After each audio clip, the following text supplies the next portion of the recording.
Hello and welcome in today's episode of Power FCB. And now let's go straight into the news surrounding Football Club Barcelona in the past 24 hours. By the way, Barcelona is currently having a great season in the past 7 years.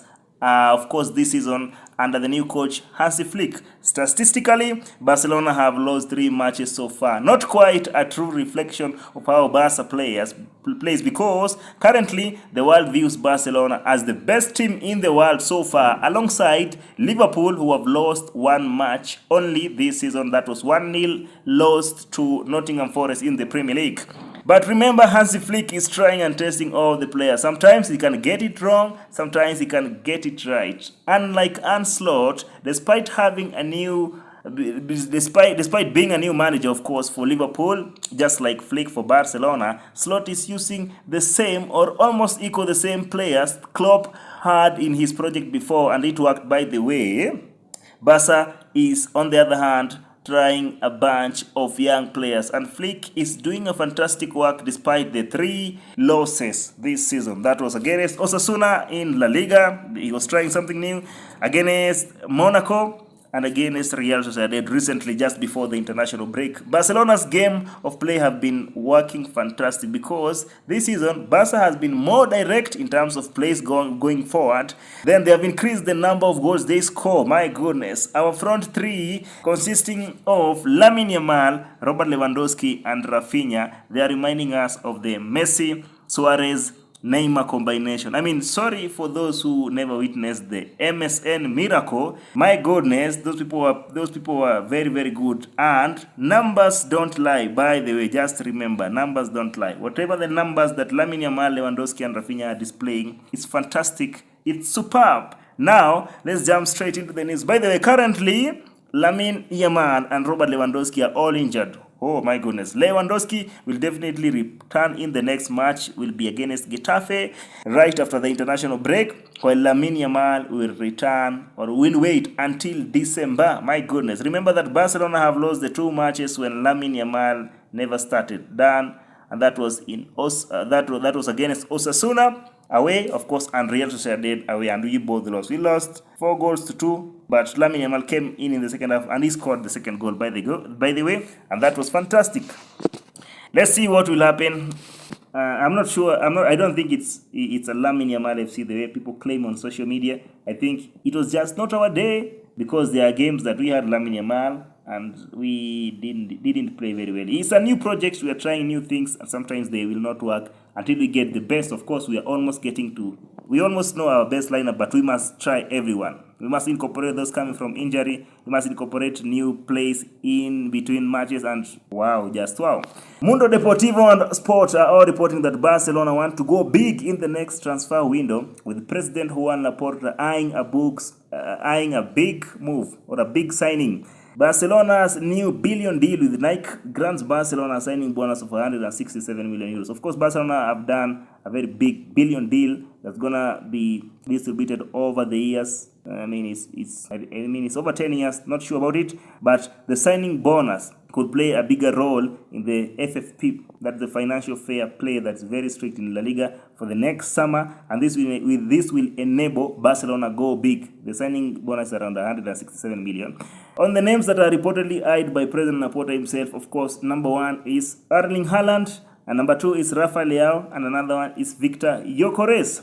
Number 1, he could go for Haaland in 2026 or probably in 2025, if and only if it depends on the player's side willing to join Barcelona. And number 2, it depends with Pep factor. What I mean is, with the Pep factor, it depends with whether Pep Guardiola will extend his contract at Manchester City. If he doesn't, then I see mass exodus from Manchester City, because many players were brought in by Pep Guardiola. They've stayed there for so long, and all of them would like a new challenge, just like Pep Guardiola if he decides to leave. And I see Erling Haaland as one of them, and this might trigger Haaland move to Barcelona, because he has been a target of Barcelona from the days at Borussia Dortmund before he joined City, and Laporta was really working hard to sign Erling Haaland, but at that time financial capability of Barcelona was very, very low. Right now, we thanks God to Juan Laporta and the work that they have done in the years together with Matteo Alemany, Deco and whoever, and that's fantastic.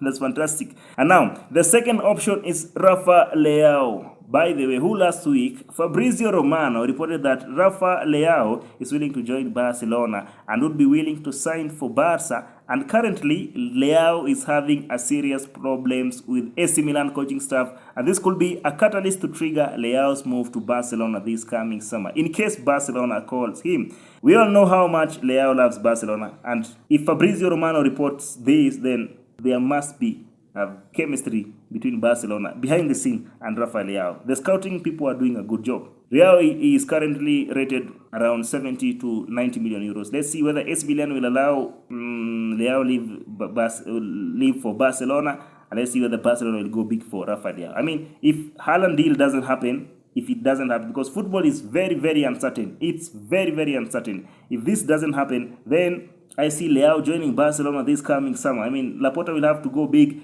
for the next elections. He wants to win. He wants to win. Last season, we went trophyless. This season, he wants to make a statement, and more statements that he will make, of course, will involve the signings that he will make. So, Haaland and Rafa Leao, either one of them. Keep an eye on that. Then let's talk about Victor Yores, because this is another name this is another player who is having a very good season, scoring goals left, right, and center for Sporting CP. He's a center forward, of course. And Cat Radio reports that Barcelona is interested in signing Victor Yores, who is also eyed by Manchester United, Chelsea, and Arsenal. My goodness. As long as there are these Premier League teams who are interested, they're going to inflate the market. It's going to be a lot of politics. They have a lot of influence in the market, unlike La Liga teams, Barcelona, Real Madrid, exceptional, but still stiff competition from the Premier League side, because football future is very and more uncertain. And let's see what will happen with Victor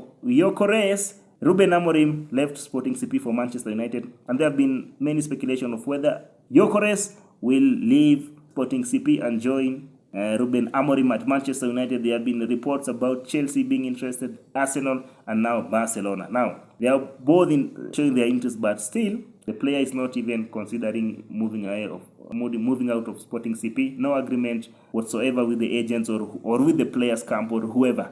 The player is concentrating in Sporting CP, but let's see what will happen in the future. Never rule anything out, because this is football. For those who have been in football for like almost 10 years ago, I began watching football from 2007. So I know what I'm saying. Football is so uncertain. You can't be sure with the signing. Now, on to other news. In the midst of all three players, Haaland, Rafa Leao, and Victor Yores, it's reported that Hansi Flick is also interested in signing Wolfsburg forward, the Egyptian Omar Marmoush, who can play in all the positions. Right wing forward, left wing forward, center forward. He can play everywhere.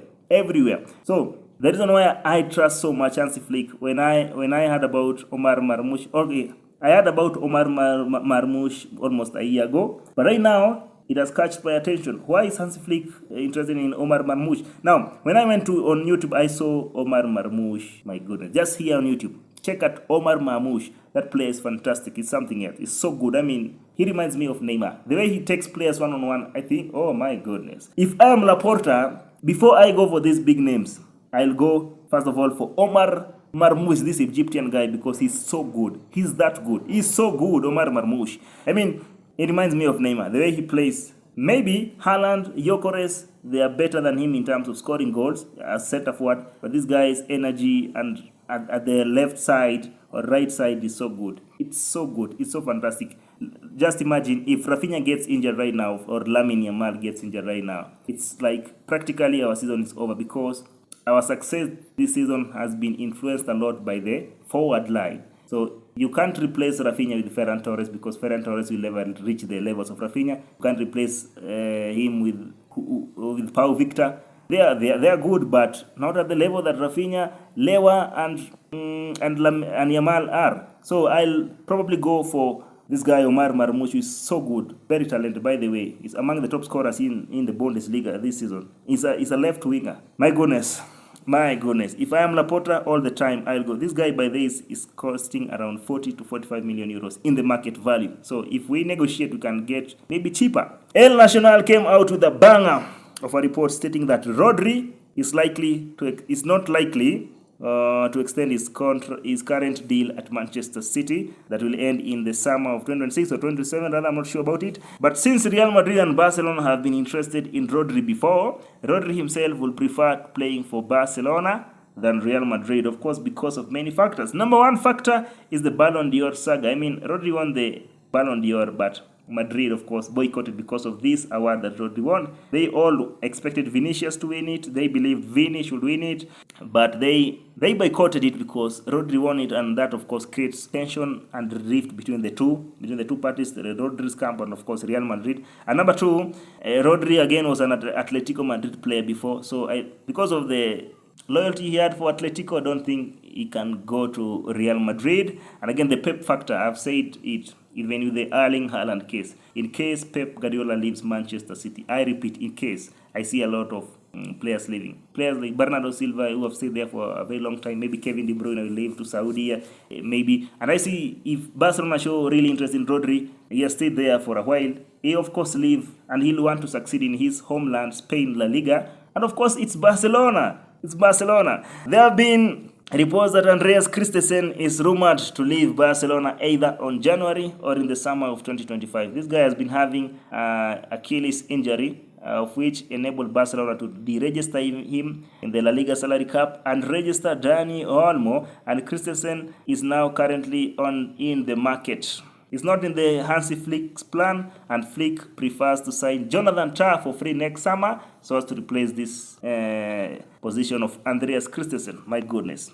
I've lacked words. I'm very furious to these reports. I think Christensen is the wrong candidate to sacrifice. If I am Barcelona, if I am Deco, if I am Laporta, I'll sell a combination of both Ferran Torres and Eric Garcia to go and keep Christensen. I love to have Christensen maybe alongside Jonathan Tah as my defenders. It's so good. What is Eric Garcia doing at Barcelona? I don't understand it. They're almost coming back from injury. Nobody is interested whatsoever. Like right now, we are all waiting. When will Lamine Yamal come back? We are eager to wait for Gavi. But right now, it's reported that, oh my goodness, they are putting Andreas Christensen on the market, and probably this coming January. My goodness, even the season is not yet over. You want to sacrifice this guy who came for free, by the way, and he was very, very, very instrumental in the defense line that enabled us to win the La Liga in the previous season, just before last season. My goodness, why? It's not right. I don't see it right.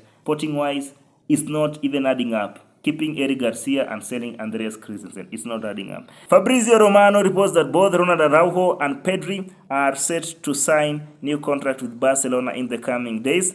And the mood between Barcelona and both the players' camps is fantastic, and things might be going well on the track. Again, Fabrizio Romano today even came up with the news that Jonathan David is dreaming of joining Football Club Barcelona and says that he grew up as a Barcelona fan, and of course he sees that as a perfect opportunity to join Barcelona if Barcelona would like to pursue him. By the way, in the next summer 2025, Jonathan David will be a free transfer. My goodness, are you thinking what I'm thinking? Please, just please. Plays Barcelona. This guy is for free. Jonathan David. You all know who Jonathan David is. If you don't know who Jonathan David is, then search.